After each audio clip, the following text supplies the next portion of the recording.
Und jetzt kommen wir zu unserem Gast, Daniele Rizzo. Adam Sandler hat auch schon neben ihm gesessen. Oder The Rock. Wir haben eine kleine Zusammenfassung. Jetzt komme ich. Wir haben eine kleine Zusammenfassung von den schönsten Momenten von ihm und danach begrüße ich ihn. Meine Damen und Herren, Daniele Rizzo kommt. Daniele Rizzo kommt, es wird aufregend. Hi. Hey. Hey. See you. Tag, servus. Guten Tag. Ein magischer Michael. Oh, magischer Michael. Magischer? Michael.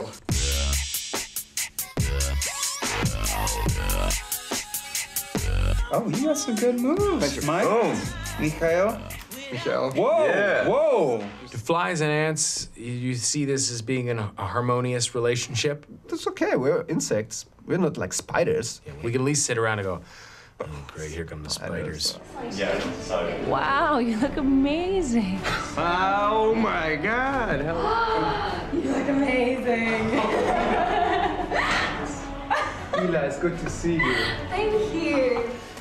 Ich bin ein Wub-Wub. Wenn man nur 2 Tage hier auf Erdlingsmenschenort hat, Ja. was sollte man denn sehen? Also es gibt 3 wunderschöne Ziele in Deutschland, die man sich auf jeden Fall ansehen sollte. Das eine ist die Kölner U-Bahn, der Berliner Flughafen, die Hamburger Elbphilharmonie. Whatever you do, just keep doing it. You're one of a kind. The world needs you, my friend. Go out there and take it. Go after them. Jetzt also bei mir Daniele Rizzo. Vielleicht verkleidet, man weiß es nicht genau. Oh. So, machen wir erstmal hier ein Selfie. Ja, mit dem Kuchen natürlich.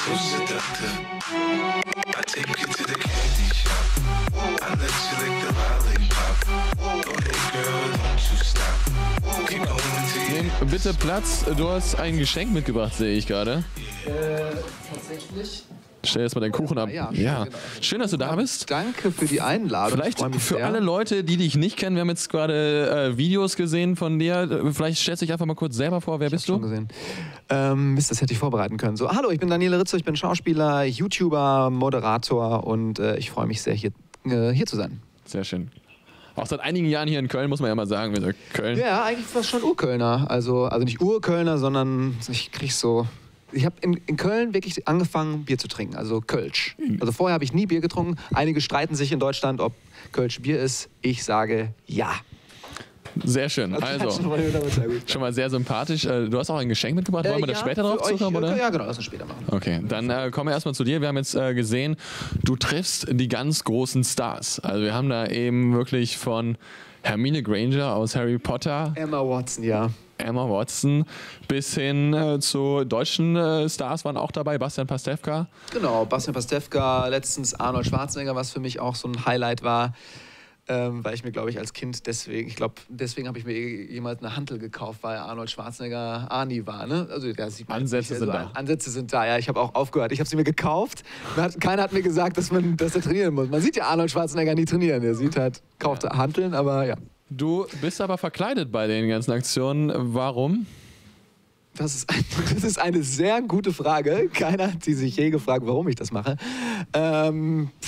Eigentlich ist der Ansatz, warum nicht? Es gibt halt viele Leute, die halt ernst gemeinte Filmjournalisten sind und da hingehen und wirklich wissen, wie die Zusammenarbeit mit dem Regisseur war und warum das und die Einstellung, was das bedeutet und so. Mir ist aber völlig egal. Ja? Ich denke mir immer so, genau, weil ich bin ja Schauspieler und dachte, okay, so schnell an diese Leute komme ich nicht ran. Es gibt keinen, der so viele Demobänder hat mit diesen ganzen Superstars, mit Johnny Depp, mit Arnold Schwarzenegger. Also für mich sehe ich das immer wie so eine kleine Impro-Szene und ja, die sind verrückt genug, um zu sagen, Jung, mach's einfach mal, probier's aus und ja. Ist das tatsächlich so, also wenn du dann da hinkommst und dann, was war das, Noah oder so, wo du da komplett in einem Kostüm reinkamst, wirst du da nicht rausgeschmissen? Das Gute ist, dass die mir gesagt haben, ne, möchtest du Interviews machen zu Noah war das, genau, ne? Ja, genau. Noah, Exodus hieß der Film? Nein, Noah. Und da habe ich gesagt, ja klar, komme ich. Ich komme als verrückter Prophet. Ja, und dann warte ich erstmal, nachdem ich diese E-Mail verschickt habe, warte ich erstmal ein paar Minuten und so und dann kommt manchmal, okay, einfach nur als Antwort, weil die wissen ja nicht, wie. Ich sage, ich komme als verrückter Prophet. Wie das Kostüm am Ende aussieht, wissen die natürlich nicht. Und dann sagen die, okay, wir probieren das einfach mal, aber du bist noch nie rausgeflogen. Ich bin noch nie rausgeflogen, ja, nur einmal am roten Teppich, ganz am Anfang. Als alle Bescheid wussten, außer der Assistentin irgendwie und die sagte so, die hat mich wirklich vom roten Teppich geschmissen, wirklich. Aber war auch nicht so wichtig, der Film, deswegen nenne ich ihn jetzt auch nicht. So, du hattest eben schon angesprochen, Arnold Schwarzenegger, dein Kindheitstraum, du hast ihn getroffen, natürlich auch verkleidet. Es war damals zu dem neuesten Film Terminator Genesis. Und Daniel Rizzo ist der Terminator himself. Hello, John Connor. Ciao. How you doing? Ciao. Hello, Sarah Connor. Hi, hello. Interesting outfit, man. Don't worry, I don't want to harm you. Okay. I am from an alternative future. Yeah, I can tell. If you could change something in your past, what would it be? The last 3 minutes. You didn't like the last 3 minutes? If I have to take a dish from this place to the future, which dish would it be? I think it should be chocolate. Chocolate? Yeah, dark chocolate with a little sea salt. With sea salt? Yeah. Just a little. Ambition. Yeah. Ambition. Why do beards never come with Terminators? Now, since I've seen you with this mustache, I'm absolutely determined that in the next Terminator movie I'm gonna have a mustache. It's a must. How often did Khaleesi happen today? Did someone say it? No, not yet. No. In our future we say, Khaleesi. That's pretty cute. That's the face, right? Yeah, that is the exact face. Okay, thank Brilliant. you. Now I feel at home. Thank you. Even Terminators do it. Yes. Lovely to meet you. Thank you very much. Also wenn Terminator im nächsten Film mit Bart auftauchen wird, dann bist du der Grund. Ist man da nicht nervös oder ist man nicht ein bisschen beschämt, wenn man sich dann vor einen Schwarzenegger setzt und verkleidet ist und denkt so, ich mach so ein bisschen den Kasperl jetzt hier? Das Schöne war, dass tatsächlich, bei Arnold Schwarzenegger hatte ich eigentlich wirklich so 3 Minuten oder so, wo ich dachte, okay Leute, man setzt sich, also 3 oder 4 Minuten hatte ich bei Arnold Schwarzenegger. Aber was passiert ist, irgendwie ist ein Vorhang abgegangen. Und irgendwie kam eine komische Sonneneinstrahlung im Hotel rein. Und dann hatten wir halt noch 5 Minuten, die wurden nicht gefilmt, großartig. Aber dann hatte ich halt noch 6 oder 10 Minuten länger mit Arnold Schwarzenegger. Was für ein cooler Typ. Und irgendwann mal fing er dann an so, nach dem Motto, they're always, die ärgern sich immer über Sachen. Englisch gesprochen? Nee, ich habe mit ihm so, ich glaube, wir haben da Deutsch gesprochen, im Normalen. Und dann rutschte mal ein paar englische Wörter rein. Aber genau, da hatte ich sozusagen nochmal meine privaten 6 Minuten mit Arnold Schwarzenegger. Und auch ein cooler Typ, der irgendwann mal meinte so, ja, nach dem Motto, ja, hier, wir verlieren hier Zeit. Und ja, das sieht man doch eh nicht. Die gucken das hier auf so einem kleinen Device auf dem Computer. Das war echt lustig. Also der ist auch so ein Macher, der Arnie. Ja, Sophia, da gibt es garantiert einige Leute, die jetzt interessiert sind, wenn man hört, da ist der Mann neben mir, der mit Schwarzenegger gesprochen hat. Genau, es werden schon fleißig Fragen gestellt. Jetzt abgesehen von Schwarzenegger, was ist denn noch dein Traum-Interviewpartner und in welchem Kostüm würdest du ihm begegnen? Oh, total gute Frage von wem auch immer. Gute Frage. Von der Perle. Von der Perle? Perle 0509, hallo.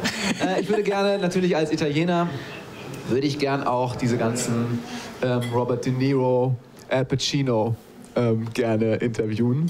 Und dann natürlich, das mache ich oft in meinen Interviews, dass ich so ein bisschen dann den Italo Englisch spreche, noch mit der Akzente. Und das so funktioniert ja auch jetzt sehr gut auf Englisch. Und genau, also irgendwie wahrscheinlich irgendwas Mafia-mäßiges mit diesen Stars. Okay. Haben wir noch weitere Fragen, die wir Daniele stellen wollen? Kostüme sind ein großes Thema, denn die Jenny möchte noch gerne wissen, du siehst es direkt da auf dem Bildschirm auch, woher bekommst du denn deine Kostüme? Das ist eine sehr gute Frage, Jenny. Ich meine, hallo, wir wohnen in Köln, ja, das ist total einfach. Also alles irgendwie so Highlights.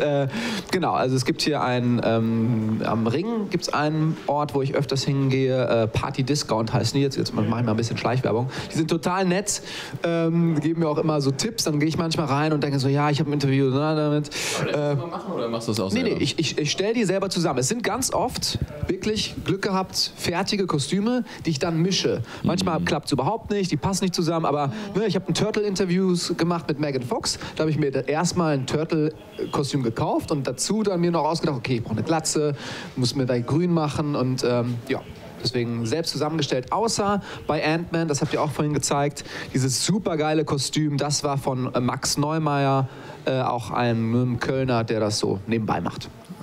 Ein Kölner Thema. Ich möchte mal ganz kurz einen Sprung machen. Mega guter Übergang. Und zwar ein Kölner Thema im belgischen Viertel. der Brüsseler Platz. Und du selber auch als Kölner, für dich wahrscheinlich auch immer eine Thematik. Und damit sind wir schon bei unserer Kategorie Like, Dislike.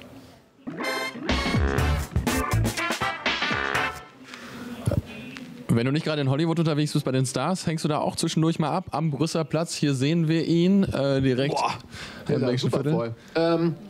Ich meide den so oft. Also ich bin nicht oft da. Und wenn ich da bin, dann habe ich wahrscheinlich so einen Tee, dass ich nicht merke, dass so viele Leute da sind. Ja, das ist ja echt... Das war tatsächlich an einem der volleren Abenden. Und die Thematik... Da bin ich doch. Und das bist du. Das ist tatsächlich die Thematik. Und zwar, der Brüsseler Platz ist seit einigen Jahren das Herzstück der Hipster-Szene, kann man sagen. Also die jungen Leute treffen sich dort und trinken gerne ein Bier abends. Alle Berliner. Alle Berliner. Und das Problem sind natürlich die anliegenden Häuser, weil die freuen sich überhaupt nicht darüber. Und jetzt hat man versucht, seit einigen Jahren einen Median einzusetzen, der die ganze Problematik ein bisschen schlichtet, sodass da ab einer gewissen Uhrzeit Ruhe herrscht. Psst. So, das hat nicht funktioniert. Also die Stadt ist da rumgelaufen und hat gesagt, so, jetzt könnt ihr mal leise sein. Ich habe sogar gerüchteweise gehört, dass sie mit Wasserpistolen stimmt das? Also mit so Wasserwerfern, die putzen da einmal durch, ne? Die Stadt hat es dementiert. Sie wissen nichts davon. Jetzt die neueste News. In 1,5 Wochen soll wohl ein privates Sicherheitspersonal dahin kommen. Jetzt ist ein Türsteher am Platz, oder was? Also bald bauen die wahrscheinlich noch so Zäune aus. Na super, da komme ich eh nicht mehr rein. Dann, hast du dann ist es statt dem Brüsseler Platz der Brüsseler Käfig. Also. Der Brüsseler Käfig, genau. Brüssel ist ja auch im Gespräch, das ist interessant. Ja. Genau. Ja. Wer sich nicht gerade auf dem Brüsseler Platz rumtreiben will oder sich mit diesen Ärgernissen auseinandersetzen möchte, der kann sich auch einfach mal schön gemütlich auf einen Roller setzen. Zum Beispiel auf diesen und ein bisschen durch die City cruisen. Und das macht natürlich am liebsten unsere Nina. Und den könnt ihr gewinnen. Bitte. Viva la Vespa. Ein Hauch italienisches Lebensgefühl auf Kölns Straßen. Das geht so, so und so. Köln TV verlost zusammen mit dem Rollerparadies Köln eine Vespa Sprint 50 4T4V im Wert von 3.250 €. Ihr findet, euch würde dieses Schmuckstück besonders gut stehen? Dann bewerbt euch auf kölntv.com und sagt uns, warum die Vespa ausgerechnet vor eurer Haustür parken soll. Mitmachen könnt ihr noch bis zum 10. September. Ich drücke euch auf jeden Fall ganz fest die Daumen. Ciao, Bella. Bella. Das ist ja passend zu mir eigentlich. Das wolltet ihr mir schenken, deswegen habt ihr mich eingeladen, das ist ja toll. Ja, also du kannst sie gewinnen. Jetzt ist der Red Button drin, also draufklicken und mitmachen. Bis am Freitag geht noch die Aktion. Also du hast noch die Chance, wenn du ganz viel... Ich muss kurz leiden, ich muss gehen, tschüss. Ja, also... Cool. Aber ich muss mal sagen, ihr habt ja also so richtig bezaubernde Damen hier. Die, wie hieß sie? Die Nina, die Lisa, die News gerade. Echt? Ja. Also nichts gegen dich, Mario, aber was ist falsch gelaufen? Wollen wir kurz das Thema wechseln? Ja, genau. Was ist da drin? Kleines Geschenk. Ich mache ja auch Comedy Rocket. Das ist Comedy im Internet. Deswegen, das ist ein T-Shirt, das ist jetzt XXL. Wer es dann gewinnt, der kriegt es dann in der Größe, in der es auch haben will. Ja, also ne, wie gesagt, ich habe Marktplatz natürlich. Genau, bei euch. Genau, kann man es dann... Bei uns. Oder hast du einen eigenen Marktplatz? Habe ich einen Marktplatz?